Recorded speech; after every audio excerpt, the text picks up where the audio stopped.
بسم اللہ الرحمن الرحیم۔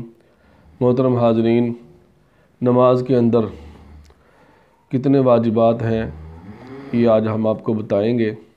آج کے بیان کے اندر نماز کے اندر 14 واجبات ہیں، 13 فرائض ہیں جو پہلے بیان ہو چکے، اور واجبات 14 ہیں۔ سب سے پہلا جو واجب ہے وہ یہ ہے کہ فرض نمازوں کی پہلی 2 رکعتوں میں قرات کرنا، اور دوسرا فرض ہے فرض نمازوں کی دوسرا جو واجب ہے فرض نمازوں کی تیسری اور چوتھی رکعت کے علاوہ تمام نمازوں کی ہر رکعت میں سورہ فاتحہ پڑھنا۔ یہ دوبارہ میں ریپیٹ کرتا ہوں کہ فرض نمازوں کی تیسری اور چوتھی رکعت کے علاوہ باقی تمام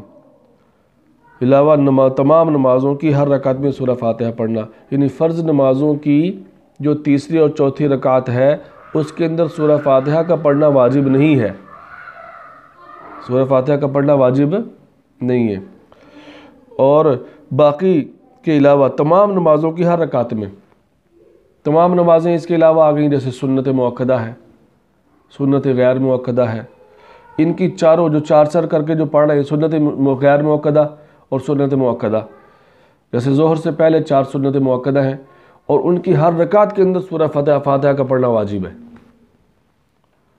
فرائض کے اندر پہلی 2 رکعتوں کے اندر پڑھنا سورہ فاتحہ کا واجب ہے۔ تو یہ 2 چیزیں ہو گئیں۔ نمبر 3، فرض نمازوں کی پہلی 2 رکعتوں میں اور واجب، سنت اور نفل نمازوں کی تمام رکعتوں میں سورہ فاتحہ کے بعد کوئی سورت یا ایک بڑی آیت یا چھوٹی 3 آیتیں پڑھنا۔ فرض نمازوں کی پہلی 2 رکعتوں میں اور واجب، سنت اور نفل نمازوں کی تمام رکعتوں میں۔ اب یہ بھی مسئلہ تھوڑا سا سمجھنے کا ہے کہ جب انسان فرض پڑھ رہا ہے، مثال کے طور پر عصر کے فرض پڑھ رہا ہے، تو عصر کی نماز میں پہلی 2 رکعتوں میں سورہ فاتحہ کے بعد سورت کا ملانا یا چھوٹی 3 آیتوں کا پڑھنا قرآن پاک کی، یا 3 آیتوں کے بقدر پڑھنا، تو یہ بھی واجب ہے پہلی 2 رکعتوں میں سورہ فاتحہ کے بعد۔ اور اس کے علاوہ جو سنتیں ہیں، یہ تو فرضوں کی بات ہے، اور سنتوں کی تمام رکعتوں میں، سنتیں خواہ مؤکدہ ہوں یا غیر مؤکدہ ہیں، جیسے پہلے میں نے عرض کیا، تو سنت مؤکدہ کے اندر بھی سورت کا ملانا اور سنت غیر مؤکدہ کے اندر بھی سورت کا ملانا فرض ہے، یہ جو ہے نا وہ واجب ہے۔ نمبر 4، سورہ فاتحہ کو سورت سے پہلے پڑھنا، یہ بھی واجب ہے۔ سورہ فاتحہ کو سورت سے پہلے پڑھنا، آپ نے پہلی رکعت کے اندر ثنا پڑھی اور اس کے بعد سورہ فاتحہ پڑھی اور اس کے بعد قل هو اللہ سورت ملائی، یہ تو ہے صحیح طریقہ۔ لیکن اگر کسی نے بھولے سے پہلے قل هو اللہ پڑھ لی اور بعد میں کیا کیا، سورہ فاتحہ پڑھی، ٹھیک ہے نا، تو یہ ترتیب کیا ہو گئی، ترتیب قائم نہ رہی۔ پہلے کیا تھا، سورہ فاتحہ کا پڑھنا یہ واجب ہے، یعنی سورہ فاتحہ کو پہلے پڑھنا یہ واجب ہے۔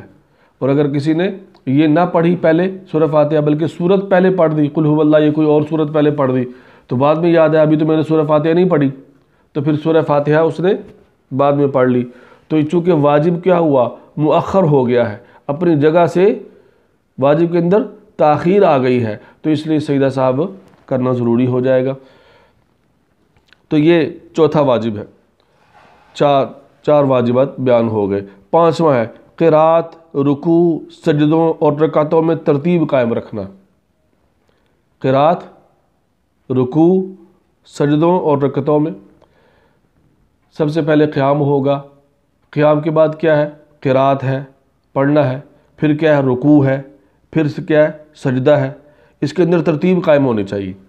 اگر ترتیب نہیں رکھے گا، پہلے کسی نے کیا کر لیا، رکوع کر لیا اور پھر بعد میں قرات کر رہا ہے، رکوع کر لیا پھر بعد میں کھڑا ہو کے اب قرات کر رہا ہے، تو یہ نہیں ہے۔ قرات، ان کے اندر ترتیب جو ہے وہ بھی واجب ہے۔ اگر ترتیب قائم نہ رہی تو بھی سجدہ سہو آ جائے گا، وہ بھی بھولے سے اگر ترتیب قائم نہ رہی، جیسے میں نے بار بار یہ عرض کیا کہ بھولے سے سجدہ سہو کے اندر یہ چیز شامل ہے۔ تو فرمایا کہ قرات، رکوع، سجدوں اور رکعتوں میں ترتیب قائم رکھنا۔ چھٹا واجب قوما کرنا۔ قوما کسے کہتے ہیں؟ قوما کہتے ہیں جب انسان رکوع سے کھڑا ہوتا ہے تو اس وقت سیدھا کھڑا ہونا۔ بعض انسان کیا کرتے ہیں کہ بھئی سمیع اللہ لمن حمیدہ، اب اچھی طرح کھڑے نہیں ہوئے تو فوراً جو ہے نا کہاں سجدے کے اندر چلے گئے، فوراً سجدے کے اندر چلے گئے۔ تو یہ جو ہے نا کیا ہے، یہ اطمینان سے کھڑا ہونا، سیدھا کھڑا ہونا، یہ بہت ضروری ہے۔ یہ چھٹا جو ہے نا واجب ہے، اسے کہتے ہیں قوما کرنا۔ ساتواں جلسہ، یعنی دونوں سجدوں کے درمیان سیدھا بیٹھنا، دو سجدوں کے درمیان اطمینان سے بیٹھنا، سیدھا بیٹھنا۔ بات کرتے ہیں کہ بھئی ابھی ایک سجدہ کیا، ابھی دوسرے میں بالکل صحیح بیٹھے بھی نہیں تو دوبارہ تو سجدہ شروع کر دیا، تو یہ بھی جو ہے نا یہ واجب ہے دونوں سجدوں کے درمیان اطمینان سے سیدھا بیٹھنا۔ سیدھا ایک دفعہ بیٹھ جائے پھر جو ہے نا ایک لمحے کے لیے بیٹھے چاہے۔ نمبر 8 تعدیل ارکان۔ تعدیل ارکان یعنی رکوع، سجدہ وغیرہ کو اطمینان سے اچھی طرح ادا کرنا، یعنی ہر رکن کو رکوع بھی اچھی طرح ادا کرنا، سجدہ بھی اچھی طرح ادا کرنا، اور جو ہے نا وہ اور جو ارکان ہیں ان کو بھی اچھی طرح ادا کرنا۔ نمبر 9 قاعدہ اولا، یعنی 3 اور 4 رکعت والی نماز میں 2 رکعتوں کے بعد تشہد کی مقدار بیٹھنا۔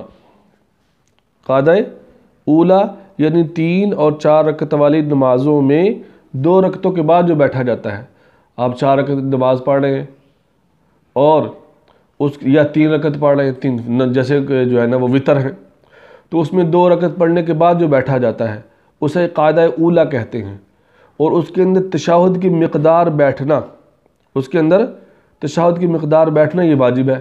جس سجدہ صاحب کے اندر بھی میں نے مسئلہ بیان کیا تھا، تو یہ بھی واجب ہے۔ نمبر 10 دونوں قعدوں میں تشہد پڑھنا۔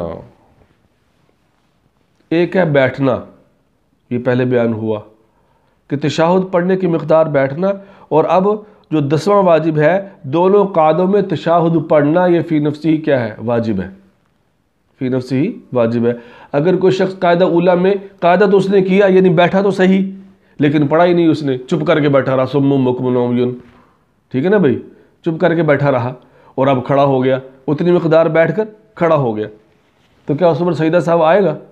سجدہ صاحب آئے گا، اس لیے کہ واجب چھوڑ گیا نا۔ ابھی آپ نے 10ویں میں کیا پڑھا کہ دونوں قعدوں میں تشہد پڑھنا، تشہد پڑھا نہیں تو واجب چھوٹ گیا نا، واجب چھوٹ گیا، خواہ پہلے قعدے میں خواہ آخری قعدے میں، تو دونوں تشہد میں، دونوں قعدوں میں تشہد پڑھنا واجب ہے، دونوں قعدوں میں تشہد کا پڑھنا یہ واجب ہے۔ نمبر 11 امام کا نماز فجر، مغرب، عشاء، عیدین کی نمازیں، دونوں عیدوں کی نمازیں، تراویح اور رمضان المبارک کے وطروں میں آواز سے قرات کرنا۔ فجر کی نماز ہو رہی ہے، اب امام صاحب نے اللہ اکبر کہا اور بھولے سے امام صاحب کو پتہ ہی نہیں چلا، وہ قرات کرتے رہے قرات، لیکن اونچی آواز سے قرات نہیں کی، اونچی آواز سے قرات نہیں کی، تو اب اونچی قرات سے فجر کے اندر جہر ہوتا ہے، یہ جہری نمازیں کہلاتی ہیں، فجر کی، مغرب کی اور عشاء کی۔ عیدین کی نمازوں میں بھی اونچی قرات کی جاتی ہے، تو ان نمازوں میں اگر امام نے اونچی قرات نہ کی تو اونچی قرات کرنا بھی چونکہ واجب ہے، واجب چھوٹا تو سجدہ سہو آ گیا، تو یہ بھی واجب ہے، یہ بھی کیا ہے؟ واجب ہے۔ یہ سجدہ سہو کا میں اس لیے ساتھ ساتھ بیان کرتا جا رہا ہوں کہ ان چیزوں سے چونکہ سجدہ سہو واجب ہوتا ہے، اس لیے ان چیزوں کو بیان کیا جا رہا ہے کہ اگر ان واجبات کو یاد کر لینے سے ہمارے لیے آسانی ہو جائے گی کہ ہم نے کہاں پر سجدہ سہو کرنا ہے، کہاں پر نہیں کرنا۔ اگر ان چیزوں میں سے کوئی چیز چھوٹے گی تو سجدہ سہو آئے گا، ورنہ نہیں آئے گا۔ تو واجبات 14 میں سے جو ہے نا وہ 11 بیان ہو گئے۔ اسی طرح نمبر 12 لفظ سلام کے ساتھ نماز سے علیحدہ ہونا، السلام علیکم ورحمۃ اللہ، یہ بھی واجب ہے۔ یہ بھی واجب ہے۔ اگر ویسے نماز کے باہر نکل آئے تو نماز واجب چھوٹ جائے گا، نماز ہی نہیں ہوگی۔ اسی طرح نمبر 13واں واجب، نماز وتر میں دعائے قنوت کے لیے تکبیر کہنا۔ جب انسان دعائے قنوت پہ جو ہے نا وتر پڑھ رہا ہے تو اس وقت جب دعائے قنوت پڑھنے کا وقت ہوتا ہے تو پھر اللہ اکبر کہہ کر تکبیر کہی جاتی ہے، تو یہ بھی جو ہے نا کیا ہے، واجب ہے۔ اگر یہ نہیں کہے گا تو نماز واجب کے چھوٹنے سے نہیں ہوگی، اگر بھولے سے چھوٹی تو سجدہ سہو سے نماز ہو جائے گی۔ تو خیر اس کا جو ہے تکبیر کہنا اور دعائے قنوت پڑھنا یہ واجب ہے۔ نمبر 14، دونوں عیدوں کی نماز میں زائد تکبیریں کہنا۔ عیدین کی جو نمازیں ہیں ان کے اندر جو زائد تکبیرات ہیں، 3 پہلی میں اور 3 دوسری رکعت میں، یہ زائد تکبیریں کہنا یہ بھی واجب ہے۔ اگر کوئی شخص بھول گیا تو اس نے واجب کو چھوڑا، واجب کو ترک کرنے والا ہوگا، اور واجب کو ترک کرنے والا اگر بھولے سے کیا ہے تو پھر جو ہے اس پہ سجدہ سہو سے نماز ہو جائے گی۔ تو 14واں اور آخری جو واجب ہے نماز کا، وہ دونوں عیدوں کی نماز میں زائد تکبیریں کہنا یہ بھی واجب ہے۔ اللہ ہم سب کو عمل کی توفیق عطا فرمائے۔